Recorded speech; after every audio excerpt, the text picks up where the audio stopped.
Okay, so today I wanted to give you a side-by-side comparison of these two portable charger power banks. Over here we have the Abnoys and over here we have the Anker.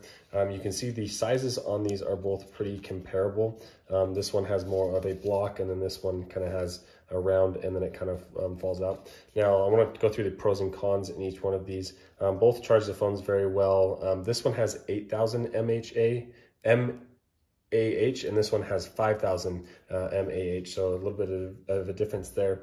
But as far as the actual functionality, you can see that this one has not only the USB port, but it also does have USB-C and then the Apple port here, which is really nice. And then this acts also as a little handle as well when you are carrying it. It does also have a little kickstand where you can go through and kick it up for when you are charging your phone this way, when you go through and plug it in like this. Now, one of the cons of this one that actually drives me nuts is that you can't see the battery. There's no way to see the battery life on this until you actually plug it in or put it into your phone.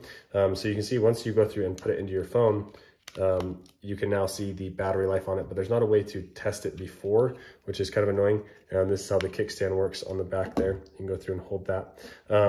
So that's one of the big cons of this one that I didn't really like. And I also noticed it took a little bit longer to charge than the Anker here. I do like the look of the Anker a little bit more. And another con is that it can't fold this part down, which that can sometimes break if it's in different things. You can see with the Anker, it's very compact. It doesn't have the USB-C port like this one does, or the kickstand, but you can go through and pop this thing up and down. And also you can look at the battery life before you go through and charge it, before you're charging it or plug it in. You can see there's this little button here that turns it on, which allows you to see the battery life on this thing.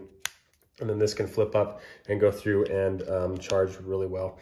Now, this one also, you'll notice that it doesn't stick out as far. So if you do have a case, a lot of times the case, you'll have to take it off in order to charge this. You can see this one I have the case on here, so I don't have a problem with either one of these, but that's something else to keep in mind. If you have a really kind of deep case, this one might be a better option because it does stick out a little bit longer than the other one. So pros and cons to each one of these, but honestly, I think that they're both great battery packs, just depending on what you are looking for. They both charge with a USB-C port right there. Hopefully you found this comparison helpful.